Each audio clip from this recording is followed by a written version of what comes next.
lupa bahwa pernah Allah itu ngeritik sikoyatal haji wa imaratal masjidil haram. Makanya saya itu kalau ngelepas haji itu dulu sering ngelepas haji orang umroh. Sekarang kayaknya orang-orang trauma. Karena saya kalau ngelepas haji itu begini. Kalau menurut hadis yang sering dipasang di BRI, di BNI itu al-hajjul mabrur laisa lahu jazaa'un illal jannah. Itu populer sekali hadis itu. Terus ini ngelepas orang haji, saya ngomong gini ngelepas orang haji. Tapi jenengan yang fakir sabar juga surga.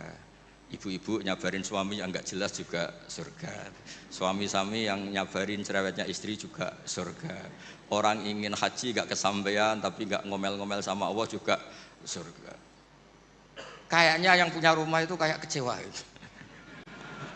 Terus saya bilang enggak tahu saya. Terus saya bilang jenengan angsal kecewa kalian kulo. Yang saya takutkan tuh kalau Allah yang kecewa kata saya itu. Karena saya diundang orang haji terus dalil-dalil haji yang lain ngenes karena enggak bisa haji kata saya itu. Ternyata betul. Hampir semua yang hadir itu ngapresiasi saya. Gus matur nuwun Gus. Biasanya kiai-kiai itu kalau diundang untuk haji, dalilnya haji terus bikin kita nelongso, bikin kita tersiksa karena kayak yang masuk surga itu yang haji saja kita ada masuk surga. Semenjak itu sudah terkenal. Jangan undang Gus Pak kalau ngelepas haji kan. Saya itu punya kitab makalahnya Abul Hasan Asyadili yang menjadi Thariqah Asyadili yang terkenal. La tansur ilmaka liyusaddiqakan nas walakinin sur ilmaka liyusaddiqaka Allah. Kamu jangan pernah menyebarkan ilmu supaya diapresiasi manusia, tapi sebarkan ilmu supaya diapresiasi Allah Subhanahu wa taala. Makanya saya tetap meskipun kata orang banyak saya ini kiai terkenal, saya itu merasa ibadah saya itu ikrar. Mengakui fungsi-fungsi kiai yang di kampung-kampung. Mereka itu saya pernah punya teman, itu nyuwun sewu gobloknya itu enggak ketulungan. Dia itu kerja di tengah hutan. Saya tidak tahu ilegal logging apa enggak, tapi kerjaan di tengah hutan. Dulu nggak ada HP, saya disuratin. Gus gimana Jumatan di tengah hutan? Saya bilang, kamu kan pernah ngaji. Kalau nggak kampung nggak apa, ada usah Jumatan duhur saja.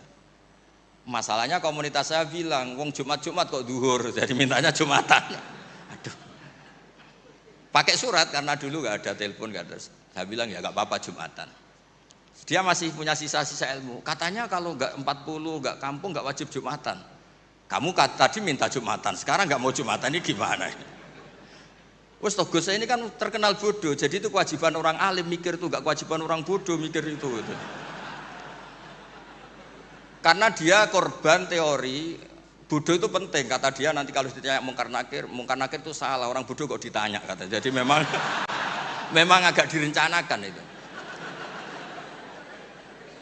Jadi ya bodoh pinter akhirnya dia.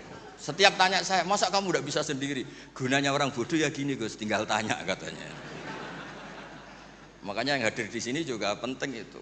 Tinggal minta resep Gus Bak, cara masuk surga, masuk sudah Gus Bak, masuk udah penting, penting resepnya. Nah, akhirnya saya kan nyari-nyari gimana supaya ada Jumatan seperti itu. Nah ini yang terus saya bilang, kamu sama saya itu keren saya. Keren kamu katanya. Kenapa Gus? Kamu nanti dikholi karena pendiri masjid. Makanya saya pernah cerita ini sampai kiai itu nangis. Orang tuh kalau kiai kampung itu pendiri masjid, kadang dikholi. Kalau sudah kiai top-top itu bisa aja disangoni pakai uang kotak masjid kata saya itu. Ini bukan nyindir, bukan, supaya orang tuh ngerti lah. Jadi memang dulu Nabi itu penghormatannya sama orang yang melakukan fardhu ain itu luar biasa. Uwais Al-Qarni itu tetangganya sudah dosowan Nabi. Uwais Al-Qarni itu belum. Karena ibunya itu egoisnya minta ampun, nggak mau ditinggal. Kemana-mana minta digendong. Tapi Nabi malah ngendikan khairul qurun Uwais Al-Qarni. Orang terbaik tabi'in itu Uwais Al-Qarni. Umar kalau kamu ketemu minta. Karena dia fanatik mengelola fardhu apa?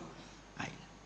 Makanya saya mohon sama alumni UII kalau sudah di rumah di mana-mana itu nggak usah merasa kalah keren sama Pak Fathul Wahid karena jadi rektor. Pak Fathul Wahid di sini itu ya rektor, terus ya banyak yang layani meskipun dia sopan katanya pelayan, tapi yang layani bawahnya. Gak pernah nyupir sendiri tetap. Gak pernah nyupir sendiri, ya gak pernah buka pintu sendiri, tetap dilayani. Tapi kalau kamu di kampung jadi kiai musola terus miskin itu, yakinlah pendiri. Statusnya apa? Pendiri, bukan penerus, tapi apa? Pendiri. Pak Fathul Wahid hanya apa? Penerus. Nah itu Lah kacaunya kiai kampung setelah tak kasih tahu gitu, memang bener-bener sama saya terus nggak sopan. Waduh. Ya tapi saya ikhlas lah atas nama ilmu. Bener-bener nggak sopan. Waduh ini ya. Sopannya itu pendak kalau dia iskal hukum karena sinaune serius saya tanya, Gus ini hukumnya gimana? Akhirnya sopan lagi. Dia nggak bisa, ilmunya nggak cukup untuk menjawab. Ya tapi apapun itu yang namanya ngaji itu pengakuan ikrar ya. Jadi penting, makanya kan diantara hebatnya Rasulullah SAW itu kata Imam Ghazali, nggak ada pemimpin justru kena khitab wakhfid janahaka liman ittaba'aka minal mu'minin. Muhammad, kamu harus merendahkan diri kamu liman ittaba'aka, sama orang yang ikut kamu, sama santri kamu, sama orang yang percaya sama kamu. Kayak apa Allah mendidik kekasihnya. Jadi yang disuruh sopan malah nabinya. Jadi kalau andekan di era modern Pak Fathul Wahid yang sopan sama mahasiswa itu yang penopang kampus. Kayak apa? Makanya kata Imam Ghazali, andekan mental ta'azzus atau takabur, andekan keangkuhan itu hal yang baik. Lama amarallahu ta'ala habibahu biqauli ta'ala wakhfid janahaka limanit taba'aka minal mu'minin. Nah tentang visi ya, visi itu gampangnya tadi. Agama ini kan menentukan halal haram. Zaman apapun, teknologi apapun, mesti pertanyaannya ini kalau baik ya halal, kalau buruk ya haram. Misalnya ada teknologi yang orang bisa ke Mekah 2 detik atau 2 menit. Orang tetap pertanyaannya, saat itu ibu kamu sekarat apa enggak? Anak kamu sakit apa enggak? Punya kewajiban fardhu ain apa enggak? Kalau punya fardhu ain kamu tinggal pasti orang nganggap masalah. Ya kan? Apapun kayak kamu, teknologi mutakhir kayak apa? Ya seperti misalnya peristiwa kamu pejabat, pas daerah kamu ada musibah banjir, kamu tinggal iktikaf di Ka'bah, tetap orang nggak anggap iktikaf itu ngawur itu mesti orang itu. Karena meninggalkan fardhu apa? Ain. Saya di sini kata orang banyak kan keren, misalnya sama ahli tafsir Quraisy. Tapi misalnya saat ini istri saya sakit atau anak saya sakit, pasti dianggap ngawur itu, karena meninggalkan fardhu ain. Jadi fardhu ain itu menurut saya segala-galanya.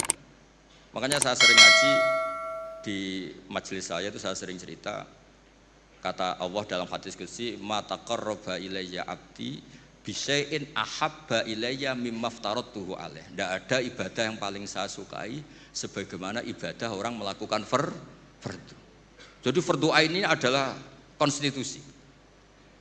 Berarti orang-orang yang sekarang nyari makan untuk keluarga dan statusnya fardhu ain itu lebih keren ketimbang misalnya orang nyari kekayaan untuk rofahiyah, untuk takmilah, untuk penyempurnaan, untuk sekunder. Nah di sini pentingnya peletaan hadis, orang miskin itu masuk surga lebih dulu 500 tahun ketimbang orang kaya. Tapi saya bilang ke santri-santri saya, tapi jangan kamu berpikir kalau Bilal itu surganya lebih dulu ketimbang Abu Bakar. Karena Abu Bakar ini jauh punya kebaikan di luar kebaikan sabar sama miskin, yaitu fungsinya menjadi pondasi Islam, yaitu Abu Bakar.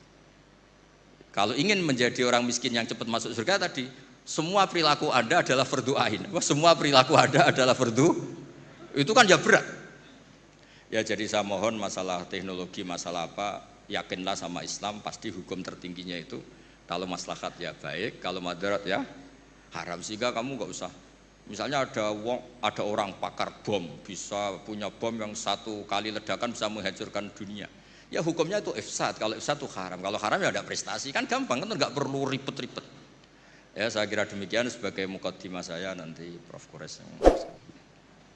Assalamualaikum warahmatullahi wabarakatuh. Waalaikumsalam warahmatullahi wabarakatuh.